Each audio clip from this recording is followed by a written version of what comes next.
강력하게 매운 치약이 과연 세정력이 좋을 것인가? 세정력이 무엇일까? 그리고 치약에는 어떤 게 들어있을까에 대해서 얘기를 해봐야 될 것 같아요. 안녕하세요, 브로엔즈 스네이크 구독자 여러분, 반갑습니다. 저는 치과의사 유상훈입니다. 치약 사용하실 때 어떤 기준으로 고르시나요? 제 지인들이나 치과의사분들 중에도, 그리고 저희 위생사 선생님들 중에도 아주 강력한 맛의 치약을 쓰시는 경우들도 많습니다. 그 정도 써야 나는 좀 개운하다.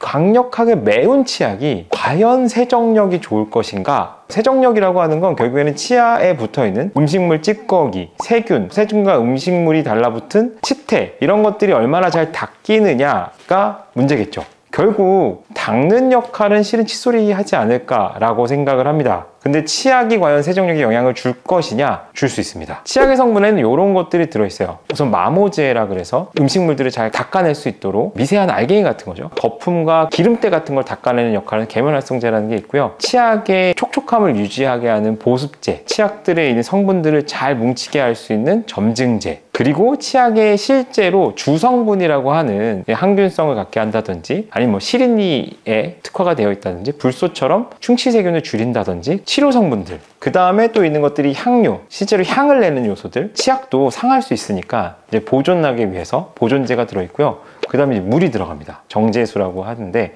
그래서 치약의 뒷면에 여러분이 딱 보시면 이 전 성분이 다 표기되어 있게끔 되어 있습니다. 마모제부터 저희가 한번 살펴보려고 하는데, 실제로 이 마모제라고 하는 게 세정력과 가장 연관이 있습니다. 마모제는 어떤 역할을 하느냐, 치약의 알갱이 역할이라고 보시면 돼요. 그러니까 칫솔로 닦는데 알갱이를 묻혀서 닦으면 더 잘 닦이겠죠. 마모제의 입자가 고우냐 아니면 좀 거치냐에 따라서 저연마성부터 이제 고연마성까지 치약들이 많이 존재하게 됩니다. 가장 부드러운 마모제 중에는 베이킹소다가 있습니다. 탄산나트륨이라고 하는데, 베이킹소다가 가장 저연마성의 이 마모제의 성분이라고 보시면 됩니다. 그리고 대부분의 치약에 많이 있는 게 덴탈 타입 실리카라고 써 있는 경우가 많아요. 이산화규소, 함수 이산화규소라고 써 있는 경우도 있고요.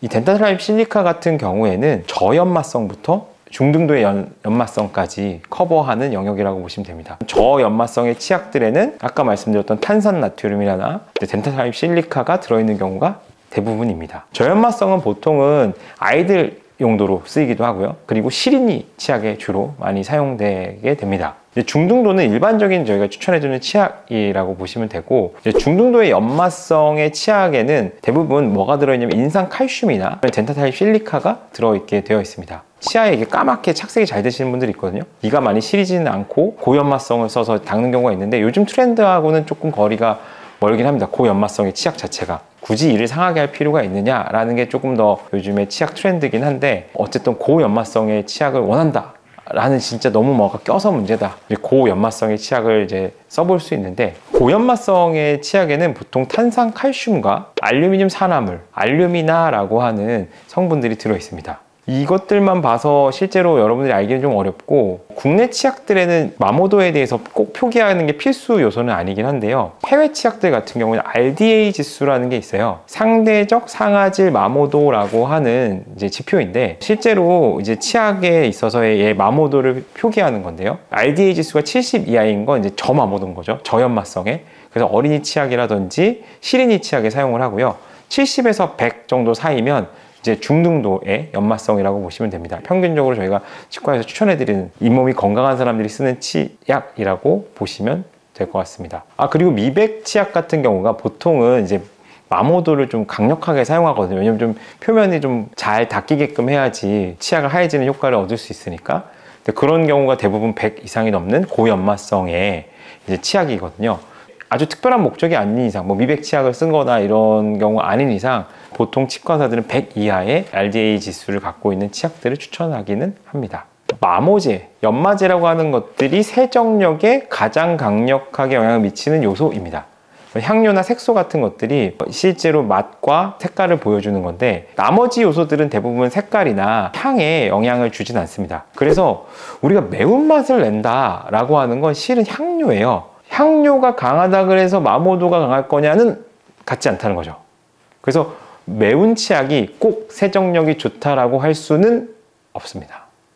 그리고 또 하나가 있습니다. 계면활성제라고 하는 건데요. 이 계면활성제라고 하면 대부분 부정적인 시각을 갖는 경우들이 꽤 있어요. 이게 바로 합성 계면활성제 때문인데, 이 합성 계면활성제를 사용하게 되는 경우에 우리가 그 양치를 하고 귤을 먹었을 때 막 시게 느껴지는 거, 되려 이 합성 계면활성제를 사용하게 되는 경우 입을 더 건조시켜서 또 구취를 더 나게 하기도 하고. 합성 계면활성제 대표적인 이 성분명이 SLS인데요. 소듐 라우릴 설페이트라고 합니다. 가글하고 사용할 때 좀 주의를 해야 돼요. 모든 가글은 아니고요.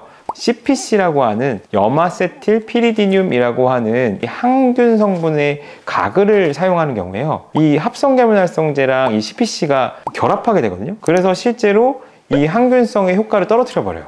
이 합성 계면활성제가 들어있는 치약을 사용할 경우에는 한 30분 뒤에 가글을 사용해야 되는데 너무 귀찮잖아요. 이 합성 계면활성제가 많이 소외받게 되고, 최근 트렌드에서는 이 합성 계면활성제 대신에 천연 유래의 계면활성제를 사용하게 됩니다. 근데 이 계면활성제가 어떤 역할을 하느냐, 하나는 거품을 내는 효과를 해요. 천연 계면활성제가 막 활발히 사용되기 전에는 이 합성 계면활성제를 최대한 줄이고 없애보려고 했었더니 거품이 안 나니까 이 닦는 맛이 잘 안 나는 거예요. 우리가 천연 유래만 다 넣어서 해보자 했던 치약들 중에 거품이 좀 덜 나가지고 양치를 했는데 양치 안 한 느낌을 느끼는 경우들이 꽤 있었거든요. 요즘에는 천연 계면활성제가 아주 활발히 사용돼서 거품을 내면서도 천연 유래의 제품이 들어있는 그런 치약들이 많이 출시되고 있습니다. 이 계면활성제가 하는 일이 거품을 내는 거 하나 있고, 또 하나는 기름때에 얘가 달라붙어요. 접시를 닦을 때 기름때는 진짜 안 닦이잖아요. 치아에도 똑같아요. 우리가 먹는 음식 중에 기름기가 있는 것들이 치아에 달라붙으면 칫솔질만으로 잘 안 닦이게 되거든요. 근데 이 계면활성제가 이 기름에 붙어요. 유화작용이라고 하는데, 이 기름하고 이 물을 하나로 덩어리를 만들어 버려요. 그래서 얘가 씻겨나가게끔. 그래서 세정력에는 계면활성제가 되게 중요합니다. 이 마모제 성분과 이 계면활성제가 세정력에 지대한 영향을 미친다라고 보시면 될 것 같습니다. 마모제가 잘 들어있고 이 계면활성제가 잘 활동하는, 그 거품도 잘 나고 치아 표면에 붙어있는 기름기를 잘 제거하는 치약들이 결국에는 세정력에 영향을 미친다. 단순히 맵다고 해서 세정력이 높은 건 절대 아니다 라고 보시면 될 것 같습니다. 그러면 매운 성분을 빼도 세정력의 차이가 없나요? 재밌는 맛들이 많아요. 뭐 베이컨 맛도 있고, 뭐 푸딩 맛도 있고, 민트 초코 맛도 있고, 맛이 되게 달달하고 하니까 치약으로서의 기능이 전혀 없느냐? 그런 게 아니죠. 얘네들도 마모제가 충분히 잘 들어가고 계면활성제 잘 들어있고, 그리고 치약을 잘 닦게끔만 할 수 있으면 결국 양치질을 잘 도와주기만 하는 게 핵심이거든요. 그 맛 때문에 세정력의 차이가 생기는 게 전혀 아니에요. 그러니까 핵심은 이제 마모제가 어떤 게 들어있느냐, 이제 계면활성제가 잘 들어있느냐가 세정력에 가장 큰 영향을 미치고, 대부분의 치약은 실은 거의 비슷비슷하다라고 보시면 될 것 같습니다. 아주 특별한 목적의 미백 치약이나 뭐 시리니 치약이나 이런 것들을 제외하고는. 그래서 저희가 아까 말씀드렸던 것처럼 RDA 지수가 100 이하의 치약을 쓰시는 거를 추천드린다라고 이해하시면 될 것 같습니다. 치과에는 되게 재밌는 치약이 있어요. 디스클로징 에이전트라 그래서 치면 착색제라고 하기도 하고 치태 염색제라고 하기도 합니다. 구강 교육용으로 사용하는 거예요. 색소가 되게 많이 들어서요, 걔를 입안에 이렇게 묻혀주면 입안에 양치가 안 된 데가 보여요. 그 성분을 치약에 넣은 치약이 있습니다. 그건 이제 치과에서 구입이 가능한데요, 치약을 사용하시면 이들이 안 닦인 부위를 보여줘요. 그래서 다 닦고 난 다음에 치약을 딱 뱉고 나면 염색된 부위를 나중에 칫솔만 잘 헹궈서 닦아내시면 칫솔질을 더 잘하게 할 수 있는 치약이 있는 거죠. 치태 염색제를 넣어서 안 닦인 데를 잘 보이게 하는 그런 치약도 있더라 라고 정리가 될 것 같습니다. 칫솔에 치약을 묻혀서 물에 헹궈서 양치해도 상관없나요? 맞아요. 치약을 사용할 때 이제 물을 묻히느냐 마느냐 뭐 이런 그 논쟁이 있을 수 있는데, 수용성 성분들이 있을 수 있기 때문에 굳이 물을 바를 필요는 없다. 그냥 모에다만 물을 묻혀서 거기다 치약 짜서 바로 닦으시면 되겠다를 저는 추천드립니다. 매운 거는 다른 성분이 아니고 들어있는 색소나 향료거든요. 그러니까 향료가 너무 강하지 않은 거를 골라야 되는데, 만약에 매운 게 너무 힘들다 하시면 어린이 치약들 중에 고불소 들어있는 거 있거든요. 결국에는 치약의 성분 중에 있어서 이제 치료 효과가 있는 거, 아주 의미 있는 성분으로는 대부분의 치과들이 이제 불소를 많이 뽑거든요. 고불소가 들어있는 치약이 요즘 또 트렌드인데, 아이들 치약 중에 고불소가 있는 걸 골랐다면 이제 안 매워요. 안 매우니까 그건 뭐 추천드립니다. 어린아이가 네. 언제부터 성인 치약을 쓰는지? 어린이 치약이나 뭐 성인 치약이나 그렇게 차이가 없어요. 근데 아이들 치약은 보통 영유아용 치약이 또 나눠지거든요.